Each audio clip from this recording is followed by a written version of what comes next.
Have you ever been punished for something so small and unintentional that you wondered if the world was secretly conspiring against you? Or worse, if one single person had the power to twist everything in their favor just to make your life harder? Well, in a quiet suburban neighborhood where families lived peacefully and children played on the streets after school, there was always one figure who managed to stir up drama out of the simplest matters. And that was none other than the infamous HOA Karen, a woman whose obsession with rules, regulations, and property values had reached legendary levels, and who had earned a reputation for blowing even the tiniest inconveniences into full-blown neighborhood crises. On a warm, sunny morning, when most residents were either at work or relaxing on their porches, one household faced an entirely ordinary mishap. The water tank on their rooftop had developed a small leak, and water trickled down gently onto the street below. For most people, this would have been a minor inconvenience, something to be fixed quickly without making much of a fuss. But for Karen, it was the perfect opportunity to flex her authority and demonstrate once again why she believed. The HOA board existed to serve her vision of a perfect community. She spotted the water trail glistening under the sun and immediately stormed out of her house, armed not with compassion or patience, but with her phone, a notepad, and an expression of exaggerated disgust, as if the trickling water was not merely water, but a toxic spill threatening the very foundations of their neighborhood. She began muttering loudly so neighbors could hear, "Unbelievable! This is against HOA guidelines. It's damaging the street, and it lowers the property value of every home around here." Within minutes, she was taking photos, recording videos, and scribbling furious notes, clearly preparing evidence for her next crusade. The poor homeowner, an older man who had already called a plumber to come fix the leak, tried to explain kindly that it was just a temporary problem and would be resolved within hours. But Karen wasn't the type to listen to reason. Instead, she lectured him in front of the neighbors, declaring that negligence like this was destroying the neighborhood's image, scaring away potential buyers, and creating what she dramatically called a flood hazard. The absurdity was clear to everyone else. After all, it was only a small puddle forming at the edge of the street. But nobody dared to confront her directly, because experience had taught them that arguing with Karen only fueled her determination. By the afternoon, she had already filed a formal complaint with the HOA, attaching her photos and videos, citing multiple obscure bylaws, and insisting that an immediate fine be imposed. The HOA board, either too intimidated by her or too lazy to investigate properly, sided with her yet again, issuing a hefty penalty notice to the homeowner. Shocked and embarrassed, the man showed the notice to his neighbors, who sympathized, but could do little. The HOA had spoken, and Karen, standing smugly on her porch with arms crossed and a victorious smirk, looked as though she had just saved the entire neighborhood from a disaster. What made the situation even more frustrating was that Karen herself had often let her garden hose run for hours, flooding the sidewalk in front of her house. But of course, she never considered her own actions a violation. Rules, in her mind, were only meant to apply to others.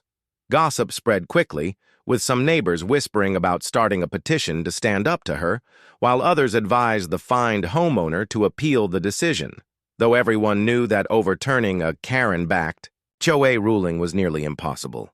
The plumber eventually arrived and fixed the leaking tank within minutes, proving just how minor the issue really had been, yet the fine remained in place, leaving the man feeling humiliated and unfairly targeted. Meanwhile, Karen bragged to anyone who would listen that she had once again preserved the neighborhood's standards, portraying herself as a hero rather than the villain she truly was. Her obsession with control and perfection was only growing stronger, and everyone began to realize that this incident was not the end of the story, but merely the beginning of another chapter in the endless saga of HOA Karen versus the rest of the neighborhood.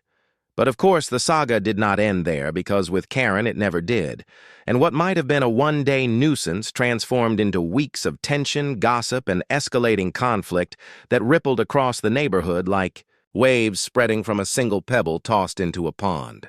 The fined homeowner, frustrated yet determined not to be bullied, decided to challenge the penalty, filing an appeal and gathering statements from sympathetic neighbors who all testified that the leak had been minor, short-lived, and caused no real damage. Yet Karen was prepared for this, as if she had anticipated every move.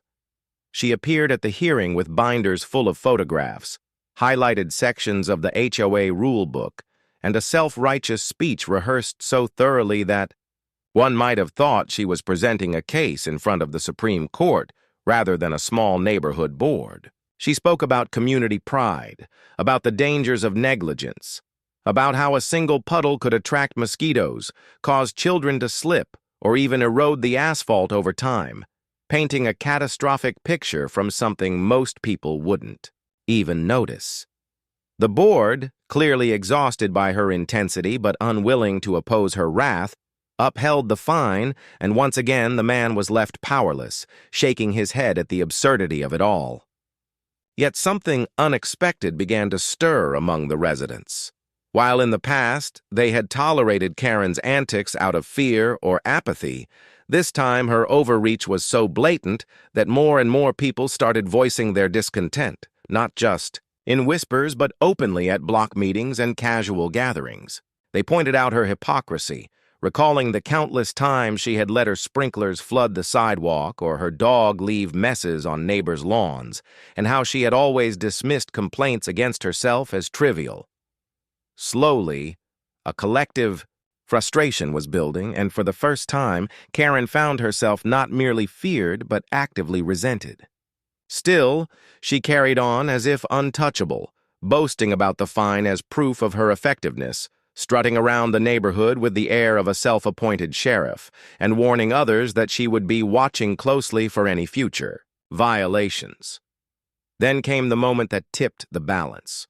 A sudden summer storm swept through, drenching the entire block, and the runoff from Karen's own poorly maintained gutters spilled torrents of water directly onto the street, flooding it far worse than the tiny trickle from the original tank.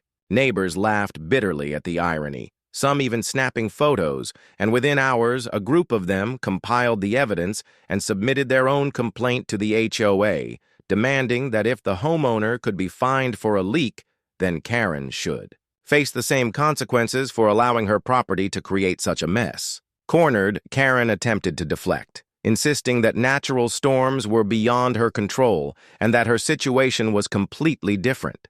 But this time the board could not ignore the growing chorus of voices calling out her double standards. The tension reached a breaking point during the next HOA meeting when a crowd of residents showed up, more than ever before, and confronted her openly.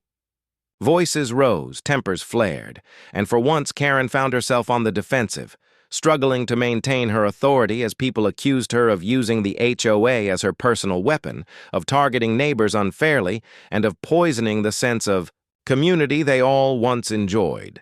Though she fought back fiercely, even Karen could sense that her grip was slipping, and though the board stopped short of punishing her severely, they finally issued a warning, reminding her that rules applied, equally to everyone, including her. To many, it felt like a small victory, a crack in the armor of someone who had long seemed invincible, and while Karen still prowled the streets with her clipboard and camera, her aura of power had been diminished. The man who had been fined never did get his money back, but he gained something else: support, solidarity, and the satisfaction of knowing that Karen's reign of unchecked control had finally been challenged. In the end, life in the neighborhood returned to its uneasy peace, but with a new undercurrent. Residents no longer looked at Karen with silent resignation, but with a determination to stand together if she tried her old tricks again. And though Karen remained convinced in her own mind that she was the hero guarding the community from chaos, everyone else knew the truth. She was the chaos, and the story of the tank water fine became a cautionary tale whispered with half-amused, half-angry tones, a reminder that sometimes the greatest battles in life are not fought over great tragedies, but over the petty tyranny of a single person who mistakes control for care.